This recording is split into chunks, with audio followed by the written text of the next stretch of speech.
Vous êtes-vous déjà demandé pourquoi votre rosaire, malgré votre routine fidèle, semble parfois vide, comme si les mots résonnaient, mais n'atteignaient pas le ciel? Avez-vous remarqué des moments où vous priez, mais ne ressentez ni puissance, ni paix, ni mouvement dans votre âme? Vous faites peut-être tout correctement, récitant chaque grain, prononçant chaque prière, mais quelque chose manque, quelque chose d'essentiel, et ce quelque chose pourrait faire la différence entre une routine et un miracle, entre une habitude et une transformation. Il existe une vérité cachée que beaucoup de catholiques n'ont jamais entendue, le rosaire. S'il est prié incorrectement, devient une simple chaîne de mots, mais lorsqu'il est prié correctement, il devient une arme spirituelle qui ébranle le ciel et la terre. Cette vérité, enfouie sous des siècles de répétition et de routine, a été proclamée avec audace par le pape Léon XIV, une voix rarement entendue, mais profondément nécessaire en notre temps. Son enseignement n'était pas une condamnation des catholiques qui prient avec sincérité, mais une invitation à redécouvrir le feu. La grâce, la puissance de cette prière sacrée, lorsqu'elle est priée comme elle est censée l'être, le rosaire n'est pas destiné à être mécanique. Il ne nous a jamais été donné comme une tâche à accomplir ou une liste à cocher. Il nous a été offert comme un mystère vivant, une méditation sur la vie du Christ. À travers les yeux de sa mère, c'est une corde divine, tissée grain par grain, conçue non seulement pour honorer Marie, mais pour conformer nos cœurs aux siens. Chaque Ave Maria, chaque Paternoster, chaque mystère est censé être une marche vers le sacré, mais cela ne se produit que si le cœur est présent. Le pape Léon XIV, dans l'un de ses journaux spirituels, a parlé sans détour. Un rosaire dit avec des lèvres distraites est une porte entr'ouverte qui montre la lumière, mais ne permet jamais d'y entrer. C'est ce que beaucoup d'entre nous faisons. Nous ouvrons la porte à moitié, nous apercevons le divin, mais nous ne franchissons jamais le seuil. Nous disons les mots, mais nous ne les laissons pas nous changer. Nous nous souvenons des prières, mais nous oublions celui à qui elles s'adressent. Alors, comment franchir ce seuil? Comment prier le rosaire? Non pas comme une tradition, mais comme un canal de grâce, comme une épée dans la bataille, comme une véritable conversation entre l'âme et le ciel. Tout commence par un mot, présence. Si vous priez le rosaire en conduisant, distrait par la circulation et votre emploi du temps, vos mots peuvent s'élever, mais votre cœur reste en arrière. Si vous priez en faisant défiler votre téléphone, en cuisinant ou à peine conscient des mystères, vous ne priez pas, vous récitez. Il y a une différence. La récitation touche les lèvres, la prière touche l'âme. Et seule la prière, la vraie, profonde, intérieure, ouvre la porte à la puissance divine. La présence signifie s'arrêter, se préparer, créer un espace dans votre âme qui dit « Je suis là, Seigneur ». Je suis avec toi. Je ne dis pas seulement ces mots, j'entre dans ta vie. Je marche avec toi, je pleure avec Marie, je me tiens au calvaire. Je témoigne de la résurrection. Je laisse les mystères m'envahir. Comme je m'y plonge, le pape Léon XIII a décrit le rosaire comme une liturgie vivante dans la paume de votre main. C'est ce qu'il est lorsqu'il est prié correctement. Ce n'est pas une répétition privée, c'est une rencontre sacrée, une liturgie divine du cœur, se déployant à un grain à la fois, et c'est pourquoi l'ennemi le déteste. Oui, le diable craint le rosaire, mais pas n'importe quel rosaire. Il ne tremble pas devant des mots précipités ou des murmures distraits. Il ne bronche pas face à une répétition machinale sans cœur, mais lorsque le rosaire est prié lentement, avec intention, avec méditation, avec amour, il devient insupportable pour l'ennemi, car chaque mystère renouvelle la défaite qu'il a subie, chaque Ave Maria fortifie une âme, chaque dizaine forme un mur qu'il ne peut franchir. Et c'est pourquoi vous devez décider, votre rosaire sera-t-il une routine ou une arme? Demandez-vous maintenant, quand avez-vous prié le rosaire pour la dernière fois, avec des larmes dans les yeux? Quand les mystères ont-ils transpercé votre cœur comme un feu? Quand les mots ont-ils semblé des cordes de secours et non des obligations? Si vous ne vous en souvenez pas, vous n'êtes pas seul. La plupart d'entre nous n'ont pas appris à prier profondément. On nous a appris à terminer les prières, pas à y entrer. Mais cela change maintenant. Ce n'est pas une question de culpabilité, c'est une question d'éveil. Car si nous voulons que le rosaire change nos foyers, nos batailles, nos vies, nous devons changer la manière dont nous le prions. Cela commence aujourd'hui. si votre cœur est ému, si vous êtes prête à passer de la routine à la puissance, de la récitation à la révélation. Prenez une décision. Dites ces mots à voix haute, Seigneur. Apprends-moi à prier le rosaire de tout mon cœur. Je veux en expérimenter la puissance. Je veux t'honorer. Je veux marcher avec Marie. Commence le changement en moi aujourd'hui. Si vous venez de dire cela, votre voyage a déjà commencé, mais vous devez continuer. Avant votre prochain rosaire, faites quelque chose de différent. Ne saisissez pas simplement les grains. D'abord, fermez les yeux. Prenez 3 respirations profondes. Dites lentement, Esprit Saint, guide-moi dans la prière. Laissez le silence vous envelopper. Ressentez le poids de ce que vous êtes sur le point de faire. Ensuite, avant le premier grain, consacrez votre rosaire. Dites, j'offre ce rosaire pour nommer votre intention. J'unis ma voix aux voix du ciel. Je demande à Marie de marcher avec moi. Cette simple étape d'intention transforme tout. Maintenant, lorsque vous commencez chaque mystère, ne vous précipitez pas. Lisez un passage des Écritures sur le mystère si possible. Fermez les yeux. Visualisez-le. Sentez le foin à Bethléem. Entendez les vagues se briser lors de l'apaisement de la tempête. Tenez-vous au pied de la croix, voyez le tombeau vide. Ne dites pas seulement le mystère, entrez-y. Et lorsque vous priez chaque Ave Maria, ne les enchaînez pas rapidement. Ressentez les mots. Tu es bénie entre toutes les femmes. Que cela signifie-t-il pour vous aujourd'hui? Prie pour nous pécheurs. Maintenant et à l'heure de notre mort, laissez cela résonner dans votre âme. Ne vous inquiétez pas si cela prend plus de temps. Au ciel, la vitesse n'a pas d'importance. L'amour est tout. C'est ainsi que le rosaire devient puissant. Non par la répétition seule, mais par l'union. Votre âme s'unissant au mystère, à Marie, au Christ. Et lorsque vous priez ainsi, les choses commencent à changer, les chaînes commencent à se briser, la confusion commence à s'estomper, la force commence à revenir. C'est la promesse du rosaire, non à cause des grains, mais à cause des mystères qu'ils portent et des cœurs qu'ils éveillent. Si vous vous sentez appelé à prier le rosaire ainsi pendant 21 jours, avec pleine attention et profondeur, commentez maintenant avec les mots « J'accepte le défi ». Votre témoignage public peut être l'invitation dont quelqu'un d'autre a besoin et le ciel voit chaque pas que vous faites vers une prière plus profonde, les miracles historiques du rosaire. Il y a tant à explorer. Nous n'avons pas encore abordé les miracles, les témoignages ou les avertissements sur ce qui se passe lorsque le rosaire est mal utilisé ou spirituellement compromis. Cela viendra, mais pour l'instant, méditez sur cette vérité. Le rosaire, lorsqu'il est prié comme il est censé l'être, est l'une des forces les plus puissantes de l'univers et vous le tenez dans vos mains. Si le rosaire est véritablement une arme spirituelle, il est logique qu'il ait remporté des batailles. Pas seulement des batailles métaphoriques, pas seulement des luttes du cœur, mais des confrontations réelles, documentées, historiques, des guerres, des persécutions, des moments de désastre transformés en triomphe par la prière. Et pourtant, la plupart des catholiques aujourd'hui, ignorant combien de miracles sont liés à cette prière, ils pensent que le rosaire est une dévotion tranquille pour les personnes âgées, quelque chose murmuré à l'arrière d'une église, quelque chose de sentimental, pas de surnaturel. Cette méprise, cette diminution de ce qu'est véritablement le rosaire, fait partie de la plus grande stratégie de l'ennemi, car il sait qu'une fois qu'une âme réalise la puissance qu'elle tient dans ses mains, tout change, et il ne peut se permettre cela. Permettez-moi de vous raconter quelque chose que peu de gens savent. Lors de la bataille de Lépante en 1571, lorsque l'Europe était sur le point d'être envahie, le pape Pie V n'a pas envoyé une armée. Il a appelé le peuple à prier le rosaire. Un continent a été sauvé, non par des navires ou des stratégies, mais par des grains, la foi et l'intercession de la Reine du Ciel. La victoire fut si profonde, si inattendue, que le 7 octobre fut déclarée la fête de Notre-Dame du Rosaire, et pourtant aujourd'hui, même les catholiques dévots passent souvent cette date sans y prêter attention. Pourquoi ?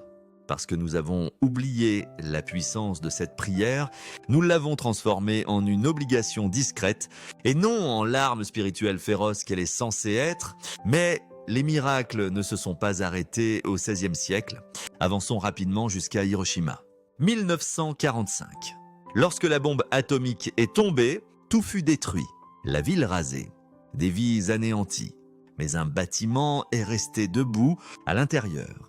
Un groupe de prêtres jésuites vivait indemne, La structure elle-même, à seulement quelques blocs du point zéro, fut inexplicablement préservée. Pourquoi ? Ces prêtres priaient le rosaire chaque jour, non pas de manière désinvolte, ni à la hâte, avec intention, avec amour, avec présence. Des décennies plus tard, le dernier prêtre survivant fut interviewé. Il dit « Nous croyons en la puissance du rosaire et nous y croyons encore. » Les scientifiques furent déconcertés. Ils ne trouvèrent aucune explication pour la survie de ce bâtiment. Mais le ciel n'était pas déconcerté. Le ciel était intervenu. Il existe des histoires comme celle-ci à travers les continents et les siècles, des familles entières protégées pendant la guerre civile, des individus épargnés d'accidents, des maisons préservées dans des incendies. Ce ne sont pas des contes populaires, ce sont des événements documentés, liés encore et encore à la récitation quotidienne du rosaire. Priez non comme une formule, mais comme une offrande. Pourquoi cette prière a-t-elle tant de puissance ? Parce qu'elle n'est pas seulement une prière, c'est une méditation sur les mystères de notre salut. Chaque dizaine est une porte, chaque mystère est un miroir. Lorsque vous priez les mystères joyeux, vous entrez dans l'humilité du Christ. Lorsque vous priez les douloureux, vous vous agenouillez au calvaire. Lorsque vous priez les glorieux, vous goûtez à la résurrection. Et lorsque vous priez les lumineux, vous marchez avec le Christ à travers son ministère et sa lumière. Chaque mot que vous prononcez dans le rosaire n'est pas seulement entendu, il résonne dans l'éternité. Chaque Ave Maria est une répétition, non seulement de louange à Marie, mais une déclaration de confiance dans les promesses de Dieu. Et lorsque cette confiance devient totale, les miracles commencent, mais pas toujours ceux auxquels nous nous attendons. Parfois, les plus grands miracles se produisent dans le silence, dans les lieux cachés du cœur, une amertume qui se dissout, une peur qui s'estompe, une décision qui devient claire. Une force qui n'était pas là auparavant, ce sont les révolutions silencieuses du rosaire. Un homme a dit un jour « J'ai prié le rosaire tous les jours pendant 6 mois, rien n'a changé à l'extérieur de moi, mais tout a changé à l'intérieur. C'est ce que fait Dieu. Il ne déplace pas toujours la montagne que vous voyez, mais il déplace toujours la montagne à l'intérieur de votre âme. Et ces miracles intérieurs, ils mènent à des victoires extérieures. Il y avait une femme, Maria, qui priait le rosaire tous les jours pour sa fille, qui avait abandonné la foi. Les années passaient, silenced, aucun signe de retour. Puis une nuit, elle pria avec des larmes dans les yeux, offrant son rosaire entièrement pour l'âme de sa fille. Cette même semaine, sa fille l'appela. « Je ne sais pas pourquoi », dit-elle, « mais je sens que je dois retourner à l'église. Ce n'était pas une coïncidence, c'était une consécration, c'était de la persévérance. » C'était la puissance de la prière d'une mère, unie à Marie. Pour un autre enfant perdu, c'est ce que fait le rosaire. Il nous materne, il nous couvre, il nous guide vers la maison. Si vous avez quelqu'un que vous aimez qui est loin de Dieu, commencez aujourd'hui, consacrez votre rosaire à cette personne. Dites à voix haute, j'offre ceci pour nommer-la. Ne vous contentez pas d'espérer, intercédez, ne priez pas seulement, persévérez. Le ciel répond au cœur fidèle et Marie n'ignore jamais le cri de ses enfants. Pourquoi certains rosaires n'apportent pas de changement ? Il y a ceux qui disent « mais je prie déjà le rosaire ». Et pourtant, ils ne voient aucun changement, aucun mouvement, aucune paix. Alors la question doit être posée, comment priez-vous ? Récitez-vous ou rencontrez-vous ? Il y a une différence entre dire 10 Ave Maria et prier 10 Ave Maria. Entre bouger les grains et toucher les cœurs. Entre répéter des mots et inviter la grâce. Le pape Léon XIV a dit « La puissance du rosaire n'est pas dans les grains, mais dans le battement du cœur derrière chaque mot. C'est pourquoi certains rosaires ébranlent le ciel. » Et d'autres atteignent à peine le plafond. Si vous êtes encore avec moi, c'est parce que votre cœur sait qu'il y a plus. Vous savez que votre vie de prière a plus de potentiel. Vous savez que le rosaire peut être plus profond. Vous avez faim de quelque chose de vrai, et cette faim est bonne. Elle signifie que votre âme est vivante. Elle signifie que vous êtes invité à quelque chose de plus. Alors, faites le prochain pas. Réservez 20 minutes chaque jour pour prier le rosaire sans distraction. Créez un espace pour cela. Allumez une bougie, éteignez le téléphone. Fermez la porte, rendez-le sacré. Laissez votre cœur être calme, laissez votre esprit écouter, laissez chaque mot être intentionnel. Vous n'avez pas besoin d'une concentration parfaite, vous avez besoin d'une présence honnête. Même les saints étaient distraits pendant la prière, mais ils ramenaient toujours leur attention au mystère. comme un enfant revenant dans les bras de sa mère. Faites de même. Si votre esprit vagabonde, ramenez-le doucement. Ne vous précipitez pas, ne vous punissez pas, revenez simplement, encore et encore. Avec le temps, vous commencerez à voir un changement, vos pensées deviendront plus claires, vos réactions s'adouciront, vos décisions s'aligneront sur la grâce. Le rosaire n'est pas magique, c'est un médicament. Et le médicament ne fonctionne que s'il est pris quotidiennement, fidèlement. Et avec foi, commencez votre engagement de 21 jours maintenant. Priez un rosaire chaque jour avec pleine intention, pas seulement de la répétition. Écrivez votre intention avant chaque prière. Dites à voix haute, aujourd'hui je prie pour nommer une personne ou une cause.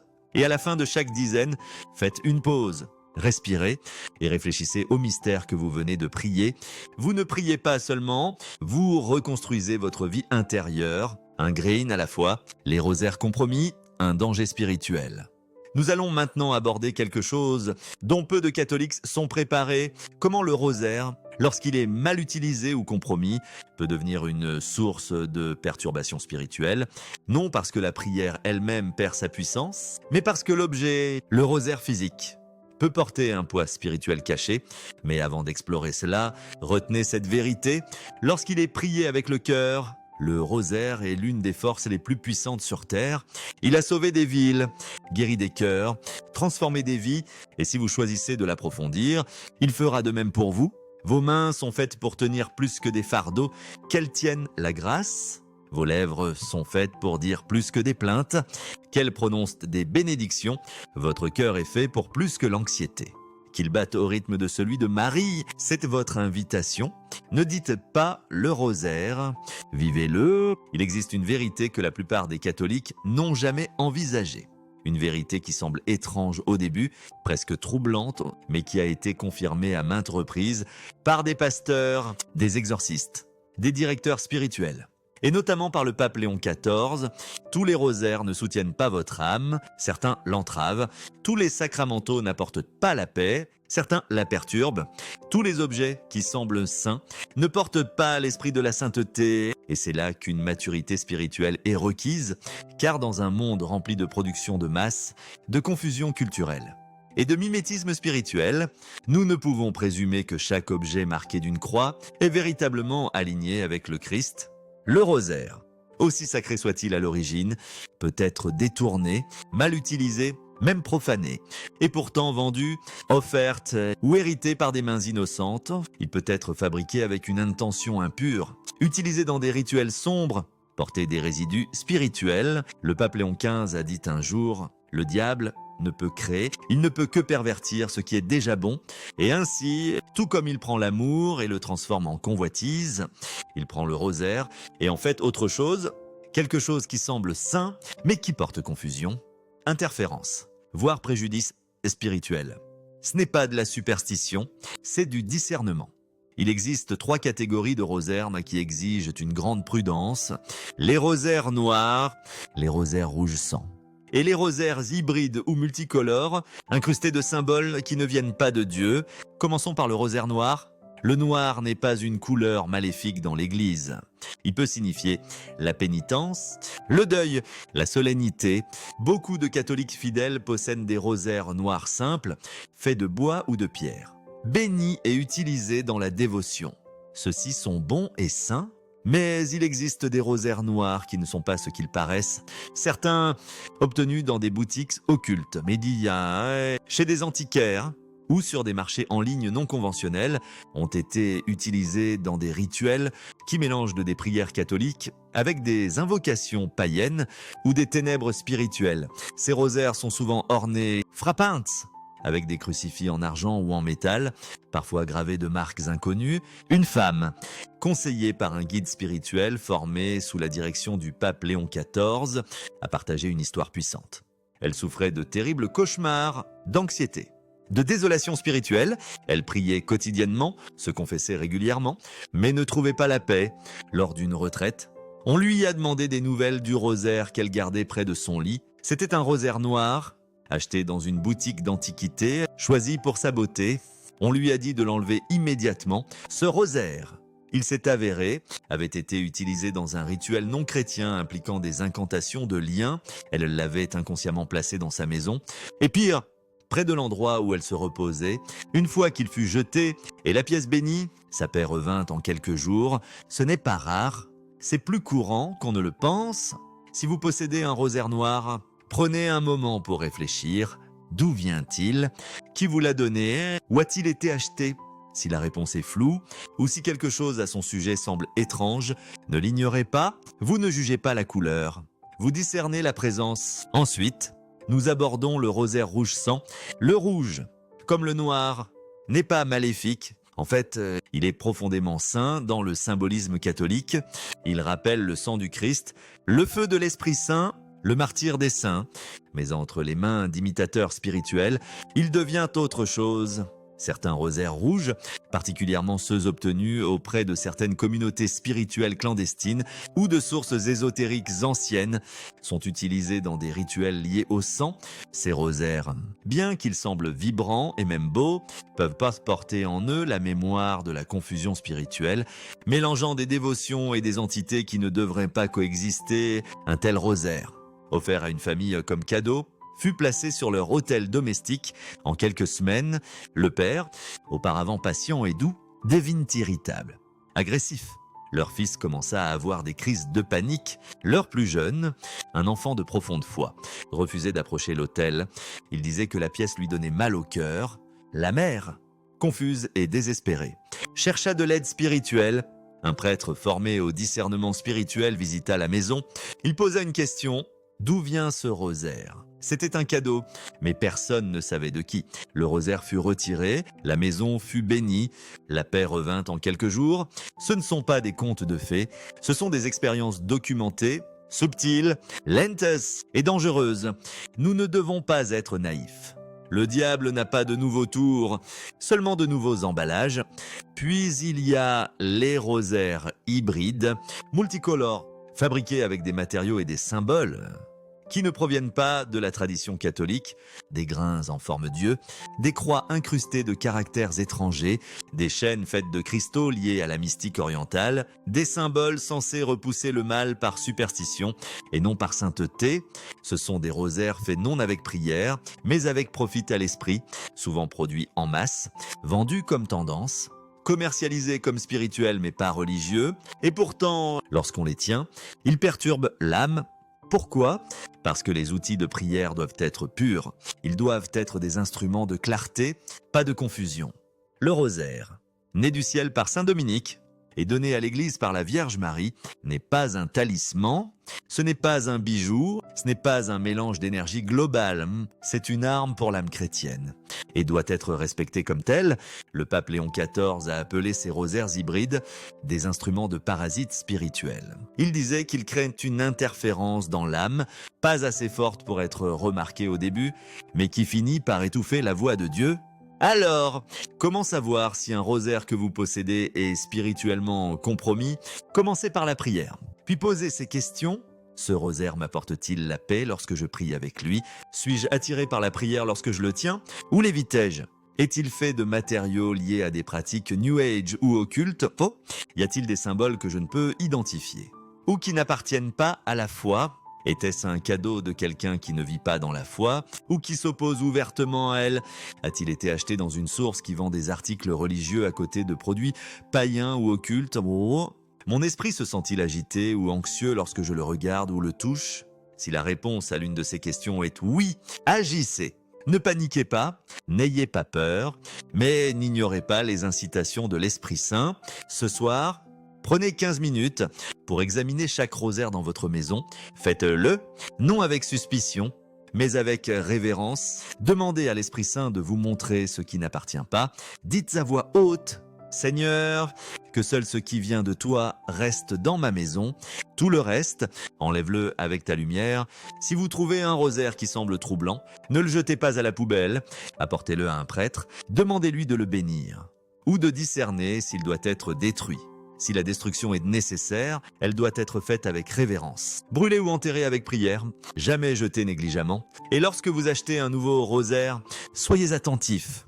Achetez auprès de sources fiables, boutiques religieuses. monastère, Libre Iris Catholics, et toujours, faites bénir votre rosaire avant de l'utiliser. Cette bénédiction compte, ce n'est pas une tradition, c'est une protection. Le pape Léon XIV enseignait que le matériau d'un rosaire est moins important que l'esprit derrière sa création. Un simple rosaire en bois, fait à la main par une religieuse en prière, porte plus de puissance que les grains de cristal les plus ornés, fabriqués par vanité. La foi ajoute de la puissance, l'intention ajoute de la clarté, la bénédiction le sel. Que vos rosaires soient des outils de dévotion, pas des distractions de design, qu'ils élèvent votre âme, pas qu'ils assombrissent votre maison. Qu'ils guident votre prière, pas qu'ils l'interfèrent. Votre maison doit être un sanctuaire, que chaque objet à l'intérieur soit en accord avec le ciel. Protégez le foyer, un champ de bataille spirituel. La maison n'est pas seulement un bâtiment, c'est un champ de bataille. Ce n'est pas seulement l'endroit où nous mangeons et dormons. C'est là où nous prions, où nous luttons, où nous pleurons. C'est là que les blessures les plus profondes se forment souvent et où la guérison la plus grande peut avoir lieu. La condition spirituelle d'une maison affecte tous ceux qui s'y trouvent. Mari, femme, enfants, invités, même les animaux. Et pourtant, beaucoup d'entre nous ne pensent jamais à protéger leur maison spirituellement, seulement physiquement. Nous achetons des serrures pour les portes, des alarmes pour les fenêtres, des caméras pour les coins, mais le plus grand danger ne vient pas de la rue, il vient de l'intérieur. Si des objets spirituellement compromis, y compris des rosaires, sont placés dans votre maison, ils peuvent commencer à déformer l'atmosphère spirituelle. Comment ? Par des interférences, par des troubles émotionnels, par une lourdeur inexplicable, des divisions, de l'insomnie, une anxiété accrue. Des tensions soudaines et irrationnelles entre les membres de la famille, ce sont les symptômes d'un espace qui a été spirituellement envahi, non par du bruit, mais par une présence. Le pape Léon XIV écrivait dans l'un de ses journaux « La maison qui contient des sacramentaux sans sainteté est une lanterne sans lumière. Elle peut sembler sainte, mais les ombres y dansent librement. Les objets destinés à bénir, s'ils sont souillés, deviennent des portails de confusion. » Cela est particulièrement vrai pour les rosaires, lorsqu'un rosaire, utilisé dans une pratique occulte ou fabriqué sans intention sacrée, entre dans votre maison, il apporte avec lui un résidu non visible, mais ressenti, non nommé, mais expérimenté. Une famille a remarqué un déclin de la paix après avoir reçu un rosaire en cadeau. C'était une pièce unique, multicolore, ornée de pierres et de cristaux. Et gravée de symboles inconnus, il fut placé sur leur autel familial. En 2 semaines, les disputes commencèrent. Leur plus jeune fille se réveillait la nuit en pleurant, disant qu'elle voyait des visages dans sa chambre. La mère, profondément dévote, se sentait aride dans la prière. Le père, autrefois patient, devenait facilement irrité. Leur joie diminuait silencieusement mais complètement. Puis vint la percée. Un prêtre en visite posa des questions sur le rosaire. Il l'examina. Il dit: ceci n'a pas été fait pour la prière. Ils l'enlevèrent, l'enterrèrent qu'avec prière et firent en bénir la maison. La paix revint, le rire revint. La prière revint. Le changement n'était pas subtil. C'est la puissance de l'interférence spirituelle et la puissance encore plus grande du nettoyage spirituel. Votre maison doit être protégée, votre espace doit être saint. Et cela commence par le retrait de tout objet non aligné avec l'Esprit de Dieu. Alors, par où commencer ? Commencez par l'examen, parcourez votre maison, regardez chaque rosaire, chaque crucifix, chaque statue, chaque image. Demandez, d'où cela vient-il ? Qui l'a fait ?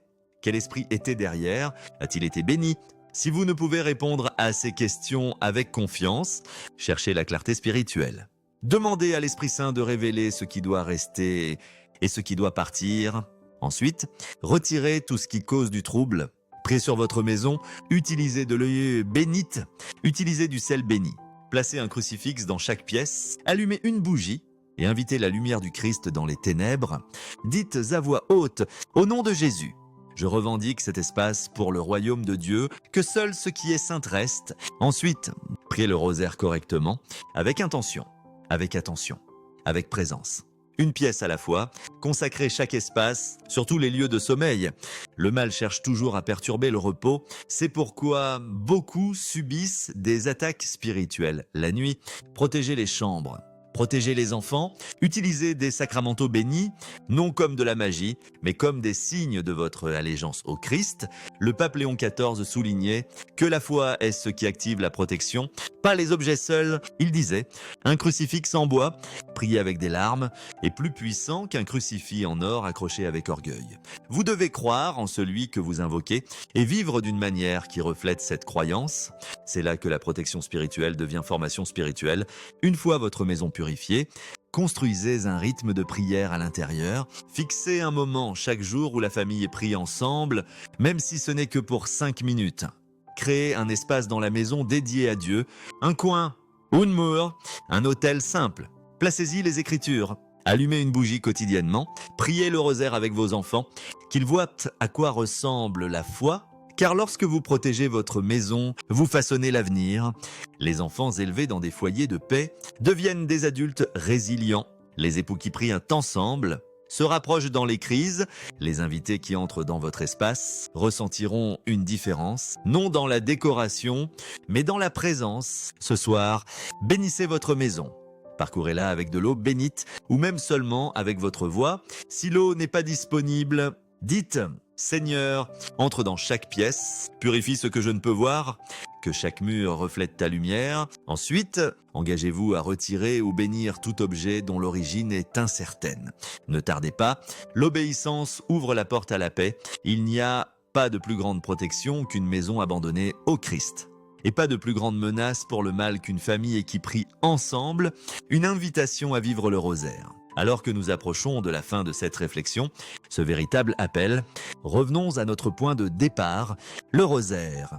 Cette simple chaîne de grains que vous pouvez tenir dans votre main, cette prière ancienne murmurée par les saints et les martyrs, cette dévotion discrète qui a autrefois sauvé des nations, ce rythme quotidien qui continue de renouveler les âmes, vous savez maintenant ce que beaucoup ignorent.